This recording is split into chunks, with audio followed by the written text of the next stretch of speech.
Melissa Casias, disappeared from Taos County, New Mexico on June 26, 2025. Nothing about that day was normal for her. And I'm going to break down the 3 strangest facts of this case. And the 7 clues left behind that might tell us what happened. And I need you to spread the word.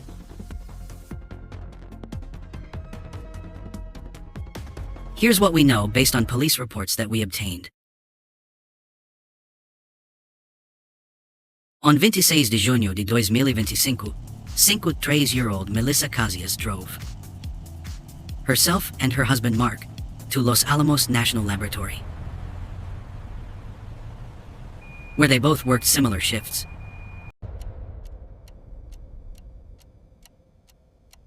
Video surveillance shows Melissa arriving at a guard shack in their white Volkswagen at 6:13 a.m. Now, the normal routine is for Melissa to drop Mark off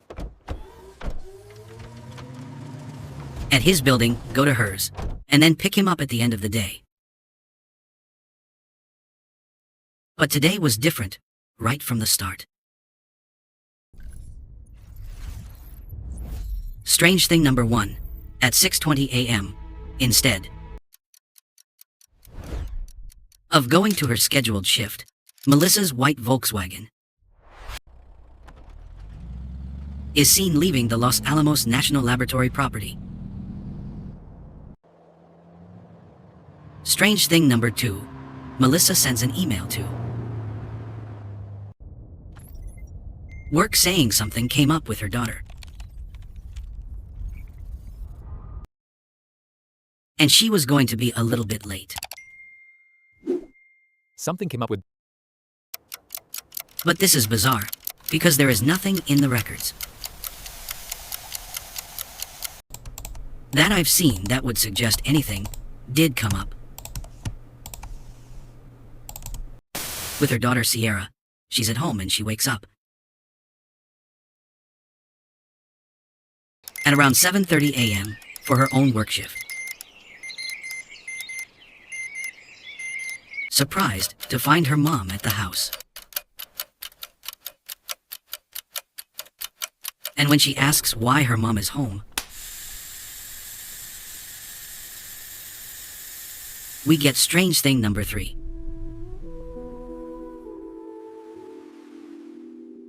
Melissa says that she came home because she forgot her work badge. But this is also super weird, because Mark later tells police that he saw her hand it to the security guard at the guard shack. But at home, Melissa offers Copy that. Secure the perimeter. to make Sierra breakfast, and her daughter's like, well, I mean, don't you have to get back to work?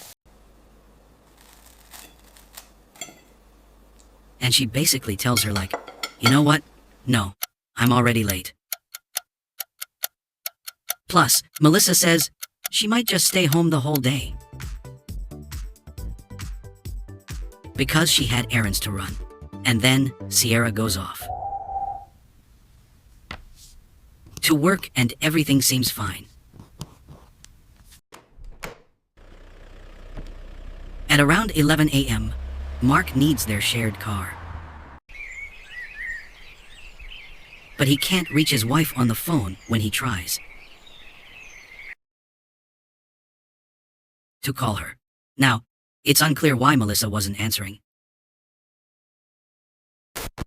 his calls at this time, because we know she's available.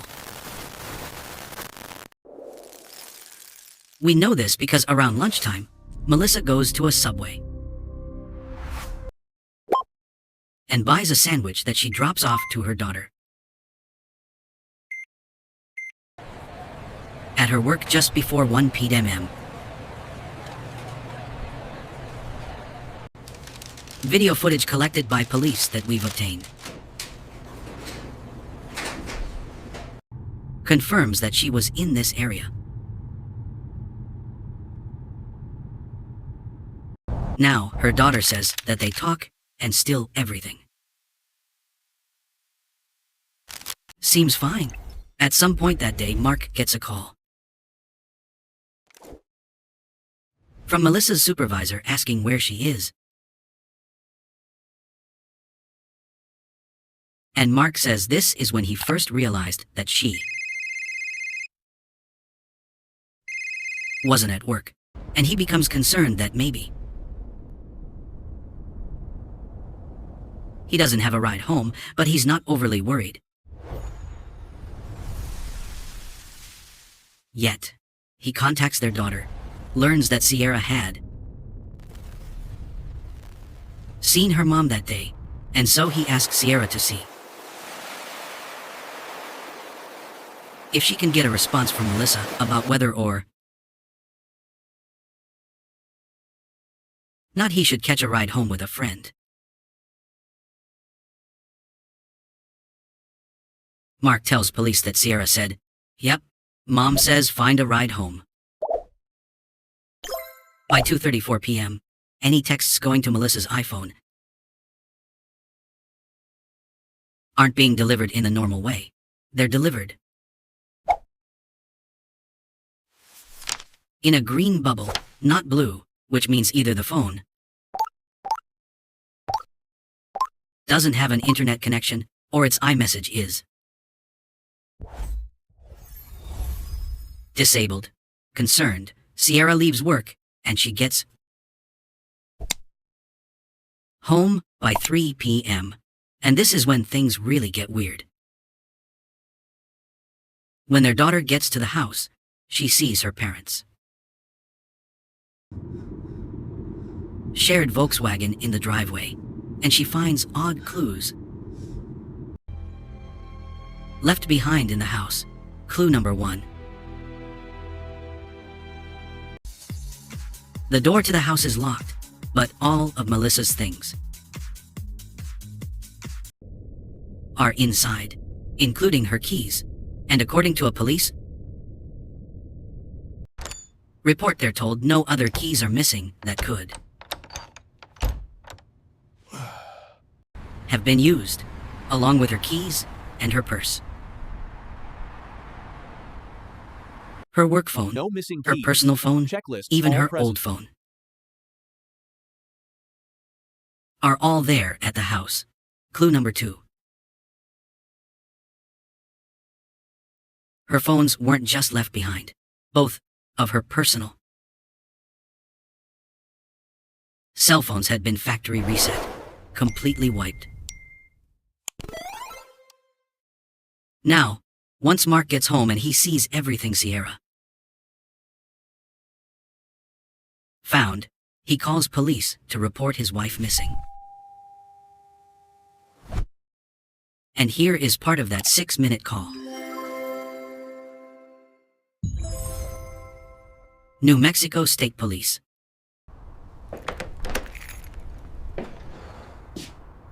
Yeah, this is, Mark Casias. You know what, we cannot locate my wife. We haven't heard from her all day. And this is not like her. She doesn't do this. Much less leave with all her phones and contact people. And I mean, she even left me walking. Well, not walking.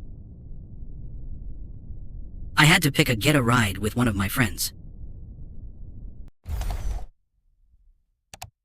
I'm just out of it right now. I'm just trying to figure this out. That's fine. I have an officer on the way and they're going to go speak with you. Okay.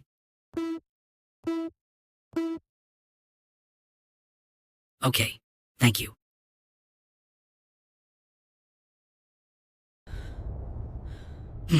Bye-bye.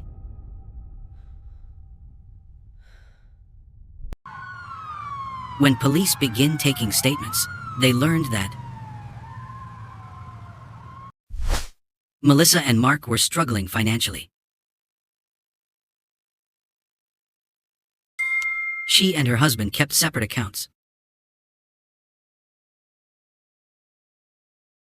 And though Melissa made about half what Mark did, she was in charge of paying a lot of the bills. One of her checking accounts was overdrawn by about $600. And they owed back taxes. Actually, that had recently come to a head because these money troubles had more than just financial implications. According to Melissa's former supervisor, who spoke to police, this caused Melissa and Mark to lose their security clearance at work. Now, it didn't really affect Mark's role as a superintendent. But Melissa is an administrative assistant in a secure building. This is all the evidence we have. And when she lost the clearance, she had to be moved to a different site. Not the end of the world, but she was having performance issues on top of that. Now, Mark said their marriage was good. Even the financial stuff was getting figured out. Melissa had just told a friend that she was paying the IRS back. No biggie. Now, Mark gives permission for police to look around and take pictures. The house, while cluttered, doesn't show any signs of a struggle. Hey, did you get that payment settled for the Though, concert tickets? there are two things that stand out in Mark for grabbing them. Awesome, got it. No problem. Can't wait for the show. and Melissa's bedroom. Clue number 3. In the primary bedroom, there are a pair of boots on the floor in front of a fish tank. Now, Mark said he hadn't used those boots in forever. Even mentioned spiderwebs being on them. But the officer didn't see any spiderwebs. What he saw on the boots was mud. The right boot had dried mud on the sole. And the mud from the toe area down to the arch was wet. Clue number 4. Near these boots, they found another clue: blood. Now, before you start jumping to conclusions, thinking something happened to Melissa in her home, and that she didn't even leave on her own or willingly. We spoke to the police and they said the swabs they took of the blood are out for testing right now, and they don't know yet if it's human or not. But the blood's not the only reason for concern. Let me tell you about the next clue. The last sighting of Melissa. Clue number 5. Once word gets out that Melissa is missing, a family friend calls and says that he saw Melissa the day she disappeared, while he was out on his lunch break. According to this man's statement, he was driving east on the way to a pull-off spot. where he sometimes stops to eat his lunch, and that's when he passed a woman in jeans and a sweater, walking in the same direction on State Road 518. Now, she looked familiar. This first time he sees her, but he didn't really think much of it at the time. When he reaches the pull-off near Forest Road,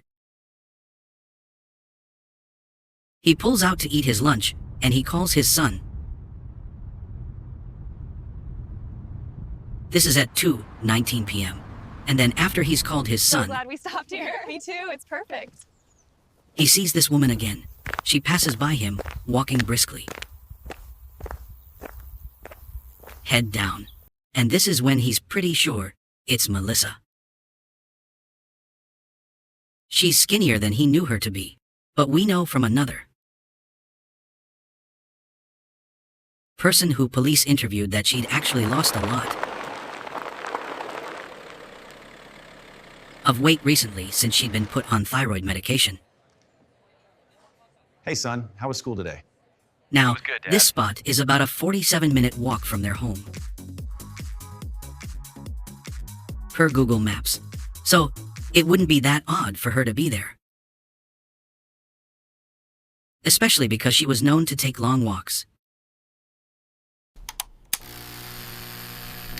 And the timing lines up, right? Like after dropping off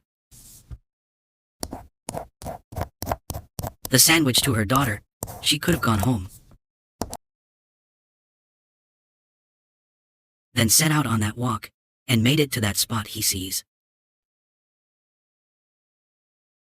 her at by 2:19 or so, right after he calls his son.